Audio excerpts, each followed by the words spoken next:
welcome to a Warframe video. Today we are doing a build, and this is just really like a question I've been wondering, and it's can the Ignis Wraith deal damage, deal a lot of damage?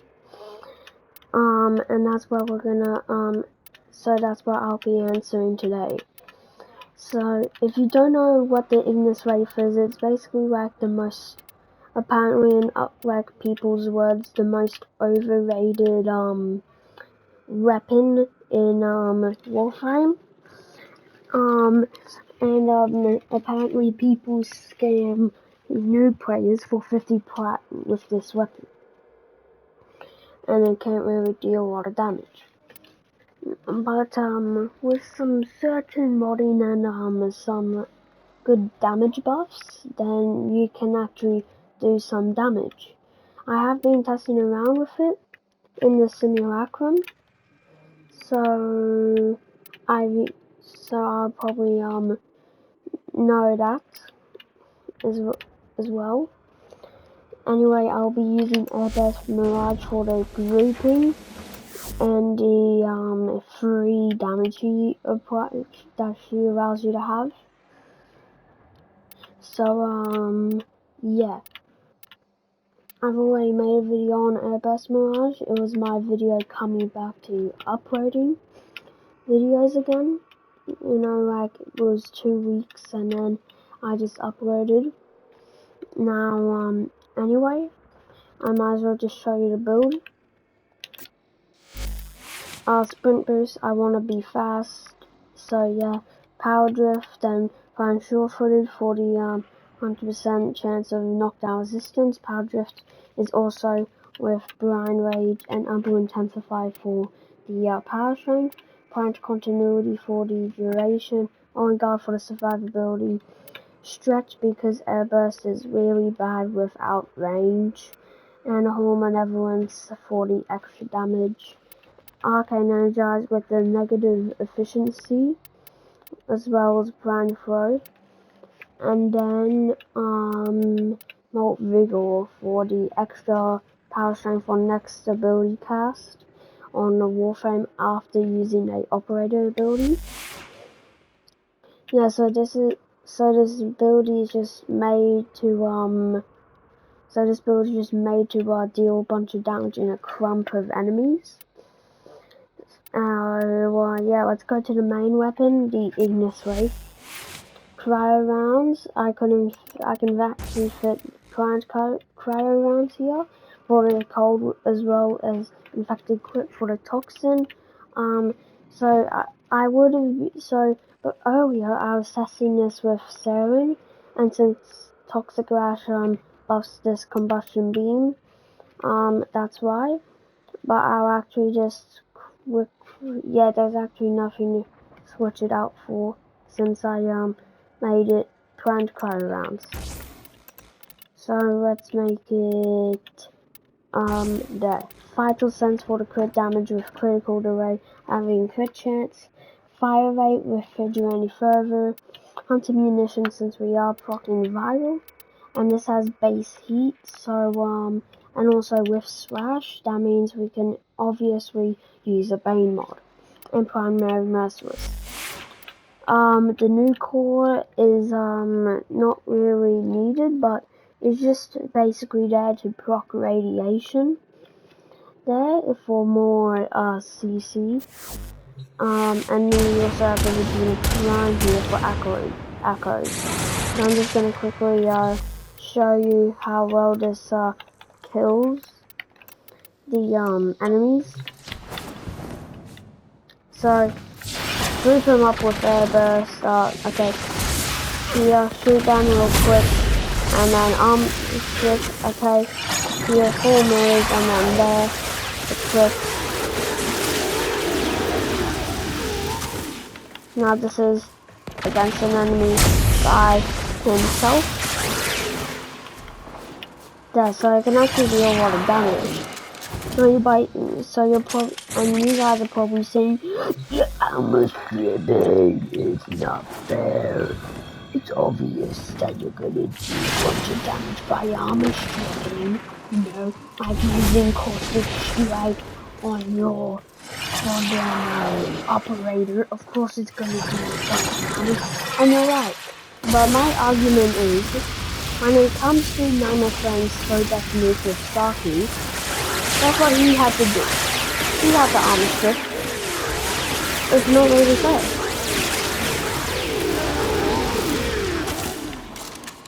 So, if you're talking about me armor stripping them and getting mad at that, then, just explain that to me with, Nightmare Friend. Anyway, here's the Redeemer. Okay, you know, obvious, Eclipse, Horror Mirrors, this is Clock Survival, with this thing, bam.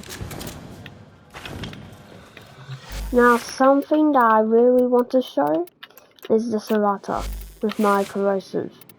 Basic heavy attack, build with, the stance not even making nothing, no contribution at all except for space. So yeah, here is, so this is gonna be the new course. Oh, hold on.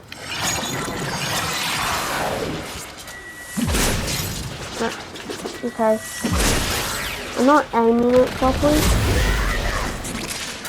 No, I wasn't aiming it properly, so yeah, I was just doing that for absolutely no reason. Alright, there we go. So now I feel a lot better.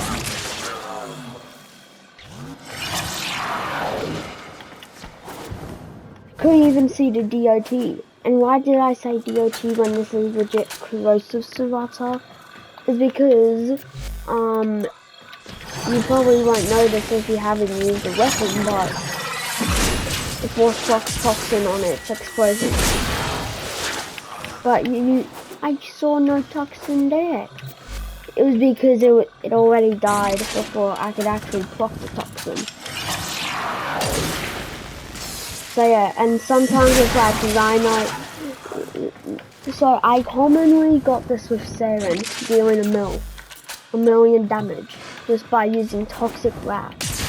Because remember, Toxic Wrath is buff with Toxic Wrath is double on melee. Yeah, so that means that a Toxic Wrath, if I'll deal like 500k, then and then melee would deal 500k, but without Toxic Rash, then doubling that toxin damage would obviously make it 1,000,000. But anyway, this video is not about the Serata, it is about the Ignis.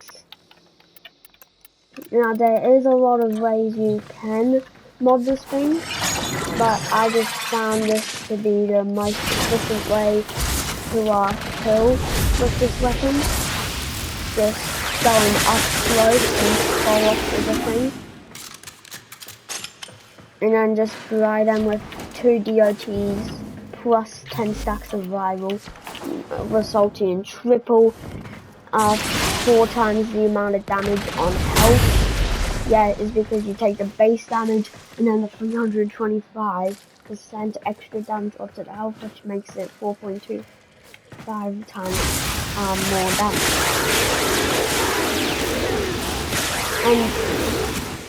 And you guys would probably be saying, yeah, using Horror Mirrors, so that means there's gonna be more Ignis shots on them, you know? So it's gonna deal way more damage. Yeah, and that's true. And the reason for that is, like, big damage is nice. So, yeah, this is me without Horror Mirrors.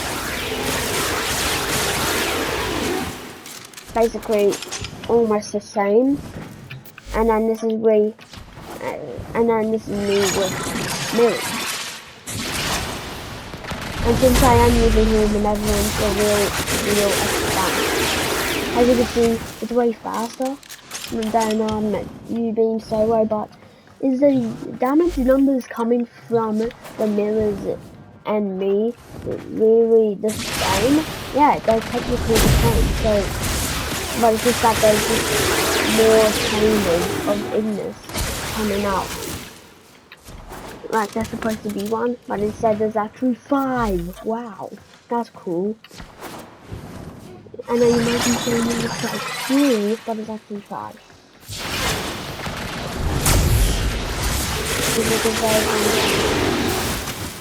So yeah, that's basically it. So yeah. So main question being answered is, can it deal a lot of damage? And the answer is in some situations, especially with like Mirage and armor stripping, it can deal a lot of damage. But still then it's still really overrated, and I would just rather the Phantasma with the same setup because of 2 things. One, it has better savvy procs.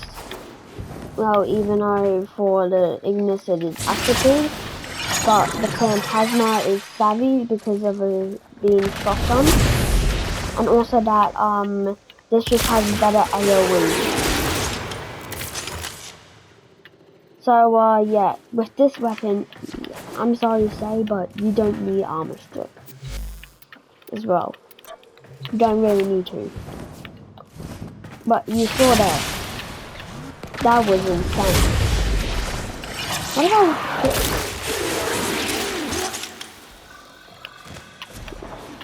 So there's actually no point of doing this if you can legit just do the same thing with the Phantasma. And the weird thing is, the Phantasma stats compared to the Ignis is weird. Okay?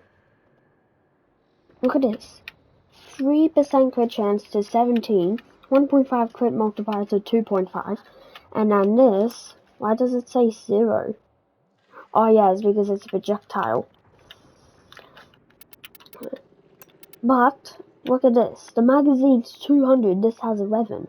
But the reload speed is way worse, its fire rate is worse, and its multi-shot it's non-existent, dude. Like, so, the Phantasma is just way better because it has 6 multi-shot. So that's why, the Ignis Wraith is quite, inferior. And even though what's the point of having infinite punch through, like just going through enemies, when you can just legit just blast the ground with the armor, you know? Like, you don't even need a quick 4 mirrors to come up with airburst.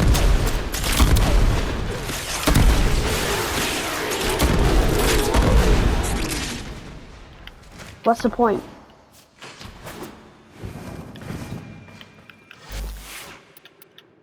You know? So, yeah, that's why I really would not consider Ignis Wraith to be in any close vicinity in a endurance run. Disruption, it can work. Like, Nightmare Frame obviously proved it with Heat Inherent, but it had to have Armor Strip, it had to have Roar, and it had to have a lot of team synergy. You know, someone using the Epitaph, proccing with all of it. Also, War stacks, you can legit have 2 wars on one warframe, legit just like one person cast war and then you cast war, bam, you have a double war buff. But that wasn't provided there. But that could have provided even more damage. So the Ignis Wraith is just not that good. So yeah, that's it for today. Hope you enjoyed. Like the video, subscribe to my YouTube channel, and have a better day than me.